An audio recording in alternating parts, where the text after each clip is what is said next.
This man is on the run from prison. He has served twice as long as the average murderer. But Anthony Alexandrovicz hasn't murdered anyone. In fact, he's served almost 20 years for a crime which would normally carry only 5. As a criminal lawyer, I'm amazed by the fact that he's now still in prison 20 years after his conviction. It's inexplicable. Tonight, Open Eye investigates the case of the forgotten prisoner and reveals the link between a secret file and a senior KGB officer in London.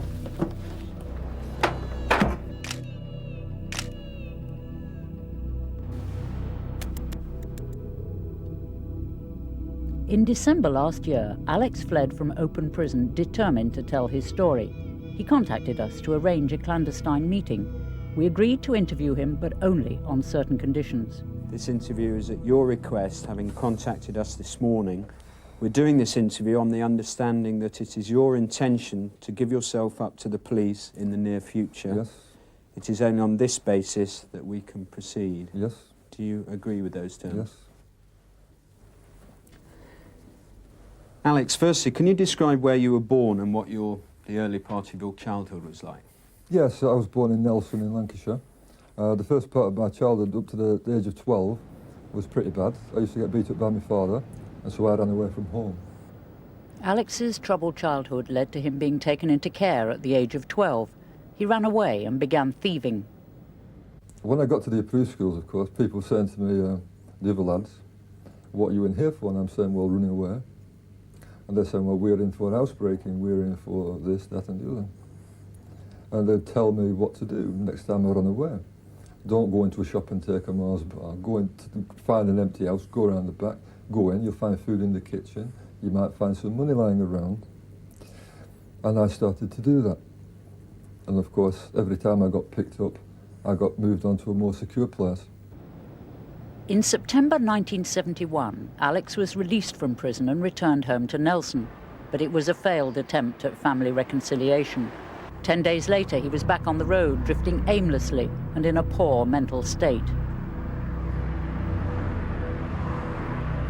I felt very bad at what had happened when I got home from prison, and I was ashamed of it. I just walked. I didn't really know where I was going. I think Blackpool was somewhere I'd always gone to in the past.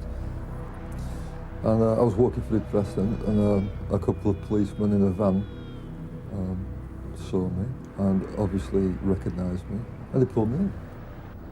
Alex was accused of breaking into a house in Avenham Lane in Preston, armed with a knife.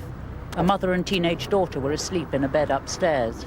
Their attacker turned on the light, pounced on the bed, and stabbed the mother in her breast and abdomen. The daughter was also punched. A doctor's report shows that despite the horrific nature of the attack, the mother was able to leave hospital on the same day. Alexandrovicz denies he had anything to do with the crime, but the circumstantial evidence stacked up against him. He was a known crook. He carried a knife. He had no alibis. He was near the scene of the crime. He has always denied that he committed the crime.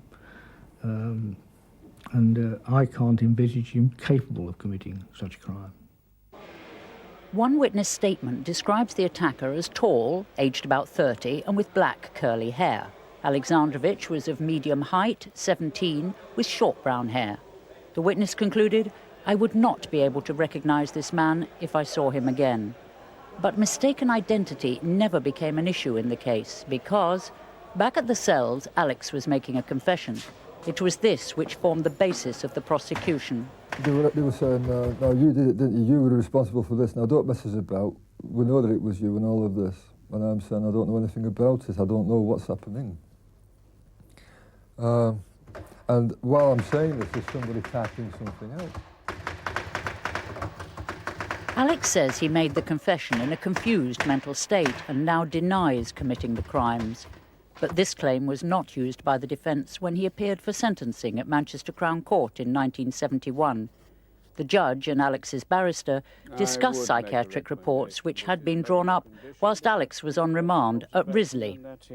Be given appropriate treatment. If your lordship is to send this man to prison for a very long time... Well, what else can I do? I must protect society. If you can tell me anything else that I can do, I will consider it. In the absence of medical evidence which allows your lordship to make an order under Section 65, I do agree that there is nothing else your lordship can do. It is apparent that wherever this man goes, those reports will go with him.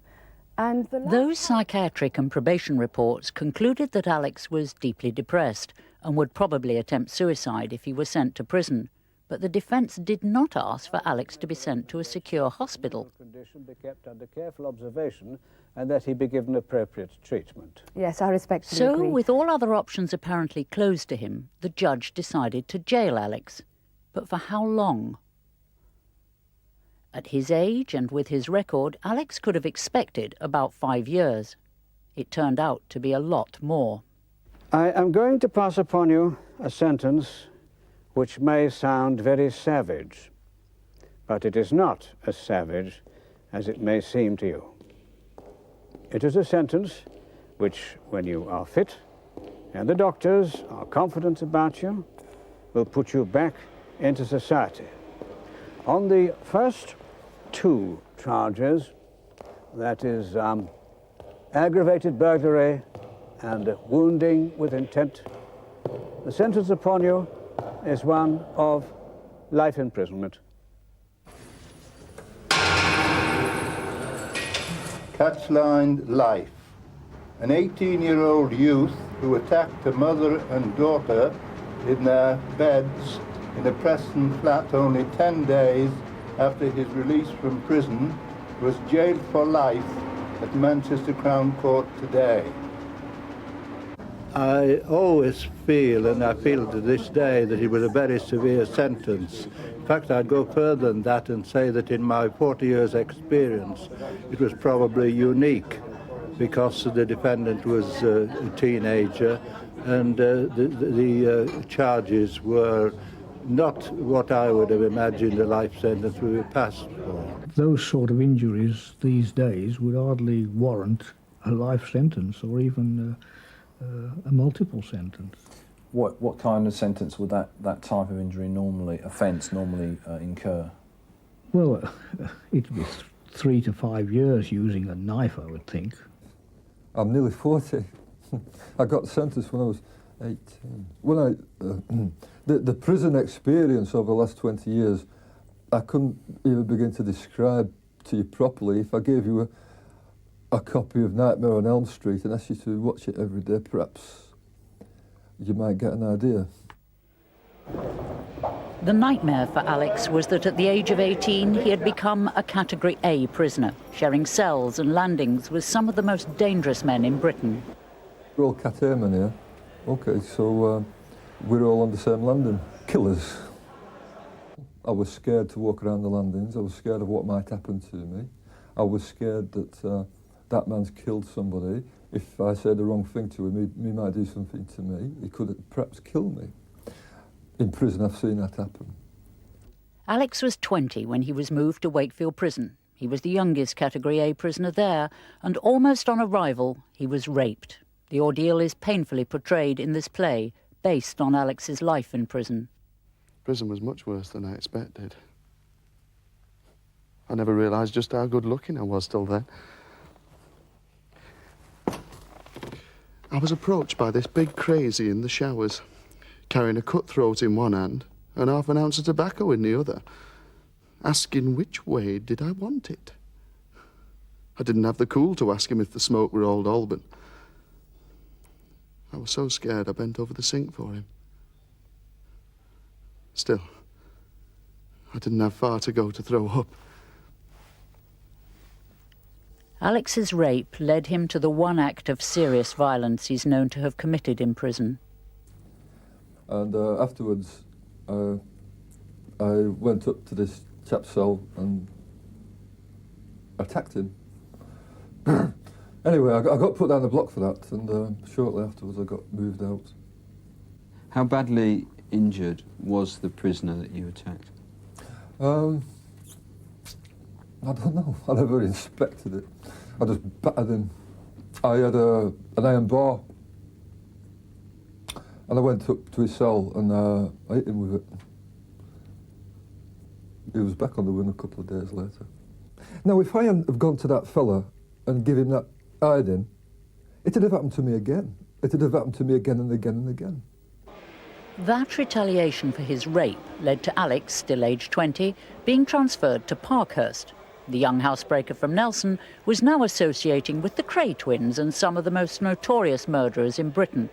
The prison's Black Museum bears testimony to the violent atmosphere of the prison, hardly conducive to the kind of psychiatric help the judge had recommended for him. I was struggling to stay sane. The old thing at Parkhurst was to try and make you insane. This is where I met the twins, IRA, people who killed other prisoners. Another new acquaintance, Douglas Wakefield, had murdered his uncle and buried him in the garden, and then in Parkhurst murdered a sex offender. First thing that I got told when I got onto that wing was watch me back. I saw Dougie Wakefield. He decided to kill the first person that went into his cell. And I was on my way down there to give him a cigarette because I knew he had no tobacco. But I got sidetracked. When I eventually got to his cell, the door was shut and I looked through the spy-hole and there was a dead body on the bed. And the head was half off and he'd been stabbed about 20 times. Douglas Wakefield, he was just sat there smoking a cigarette that he'd obviously took off this geezer before killing him. Looking back at what's happened to him, he certainly hasn't had the medical treatment the doctors suggest he should have, and the judge expected him to have at that time. And because of his age, he was mixing with people who had been convicted of more serious offences, of murder and brutal murders. And that wouldn't have done him any good, and certainly wouldn't have done his condition, his medical condition, any good. Alex spent 8 years in Parkhurst. By 30, he had already spent more than half his life in some kind of institution. He was doing more time than most murderers, and he still didn't have a release date. In 1980, a letter from Home Office Minister Leon Brittan stated, "At the present time, apart from an occasional light sedative, Mr. Alexandrovicz is not considered to be in need of any medical treatment." In 1986, 15 years after his conviction, Alex was transferred to Stocken, a Category C prison in the West Midlands, which gives training for work outside. Here, his case was taken up by Birmingham magistrate and Prison Review Committee member Bill Jarvis. My impression is that in no way would he present any threat to society. In fact, he could make contributions to society with his abilities. Alex was fine at Stocken. There was nothing wrong with his mental state at all. Kevin Fegan, the writer in residence at Stocken, wrote the play based on Alex's life in prison. When they met in 1987, Alex had already endured 5 separate refusals to recommend his release. The only thing really that's kept his sanity is the fact that deep down he knows a gross miscarriage of justice has been done to him. In his play, Fegan shows how the pain of refusal is made worse when other prisoners are released.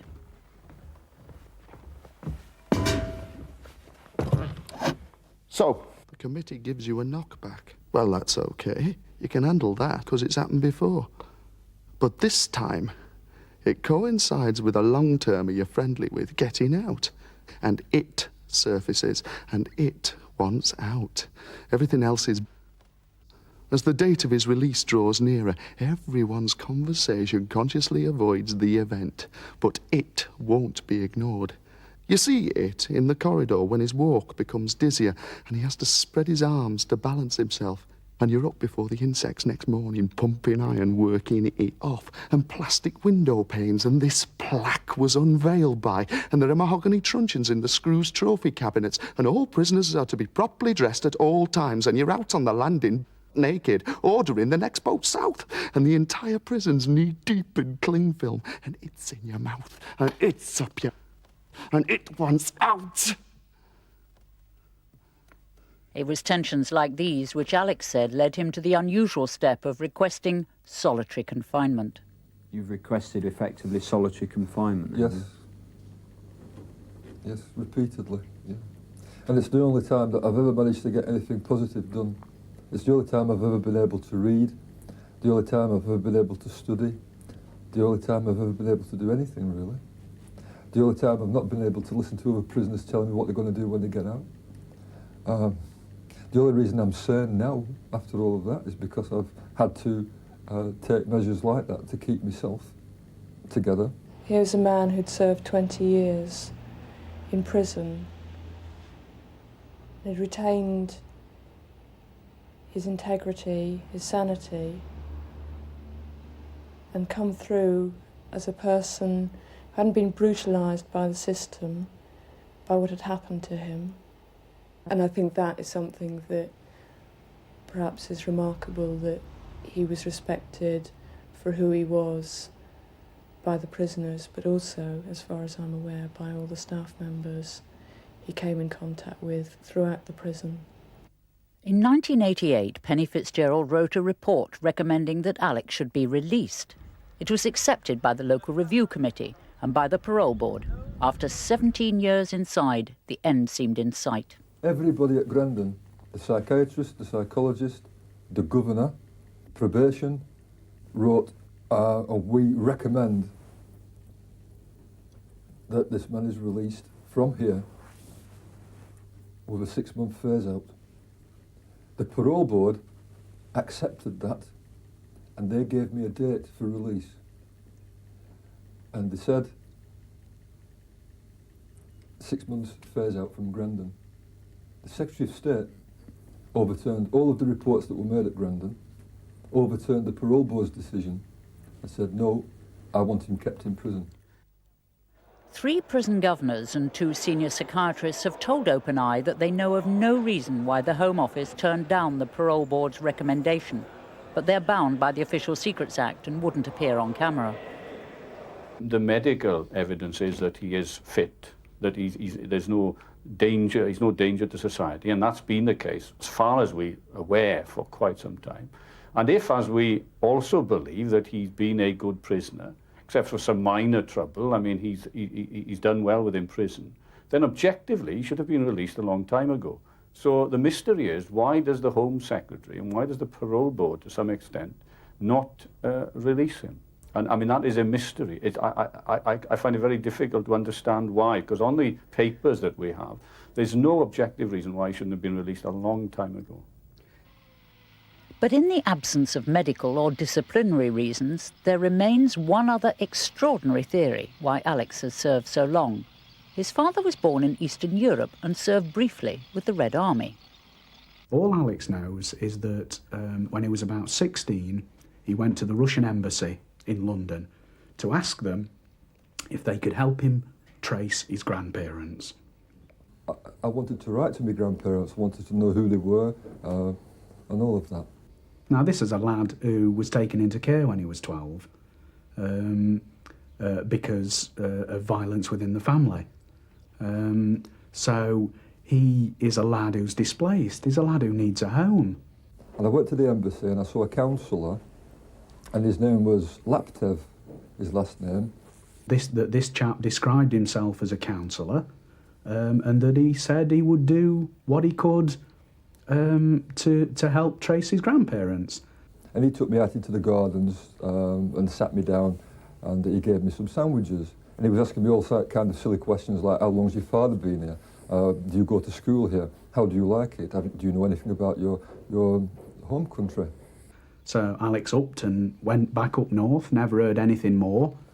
And a year later, when I was arrested in the police station, right, there was a police officer from Liverpool. He came up plain clothes and he showed me a photograph. He said, do you know this man? And I was sat next to this man. And it was black and white, a little black and white photograph. And it was this counsellor, Igor Laptev. Now, I didn't know at the time, but he had just been given his debarkation papers, or whatever they call it. He was KGB. Extraordinary as this sounds, 4 days before Alex's arrest, 105 Russians were shipped out of Britain on suspicion of espionage. Amongst them was a First Secretary, called Igor Laptev. But even more crucially, Bill Jarvis, as a member of a prison review committee, was able to get unprecedented access to Alex's file. In it, he discovered a photograph. I eventually tracked his files down to the Lord Chancellor's office, and I had a very brief view of them. And I saw a photograph, but it didn't at that time convey anything to me. It was just he was outside a building. There was another man in the scene, but on the edge of the photographs.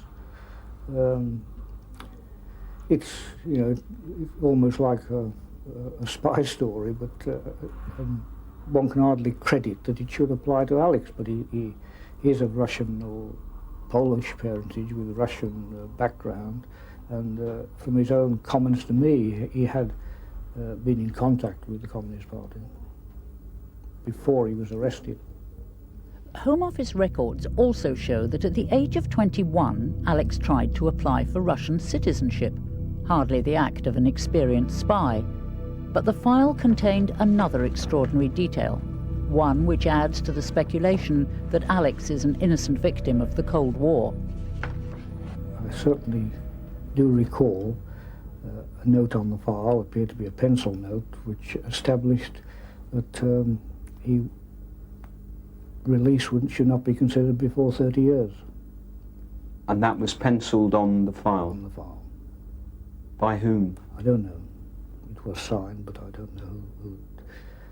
It's nearly 4 years now since I saw the information.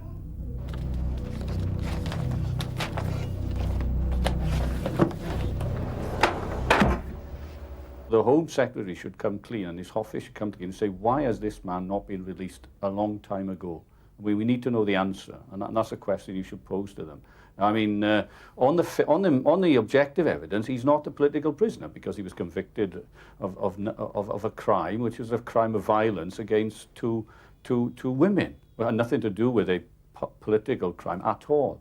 But if there is an underlying reason, and there must be something, there is a mystery there, then they should come clean and tell us why. I must admit I'm very much affected by the fact that he did apply for Russian citizenship in order to, and I think it was then that his files got lost at very high level. That's my impression. They were mislaid. Mislaid? Yeah. Deliberately? Well, it's very difficult, to accuse anyone after 15 years or so. The Home Office has declined all requests for interviews, nor would it provide any information about Alex's files. They may be released to the public in 2002. Anybody who gets a life sentence, like Alex, they have no access to the papers concerning them, and they don't have a proper system of judicial review. That is, that they have a right to have the case heard before a judge and other assessors from time to time to determine whether or not the person should be released. And therefore, the suspect should have the right to be represented, and the rules of natural justice would apply. The present system has been criticised by the European Court, and the government should therefore act upon that as a signatory and bring in new laws so that people like Alex aren't forgotten about or kept in custody forevermore, but have access to the courts and access to a proper judicial review. 2 weeks ago, Anthony Alexandrovicz gave himself up at Grendon Prison. He'd been outside for 10 weeks, during which he'd celebrated his 38th birthday, having already served more than 19 years for a crime which would normally carry 4 or 5. He has no idea how much longer he'll have to serve. The Alex I know is the person that will have to resign. He will have to forget the outside world completely and begin to say, this is my world. I will never know any other world. I'm going to be in jail for the rest of my life. That's it. There's nothing else. That's it.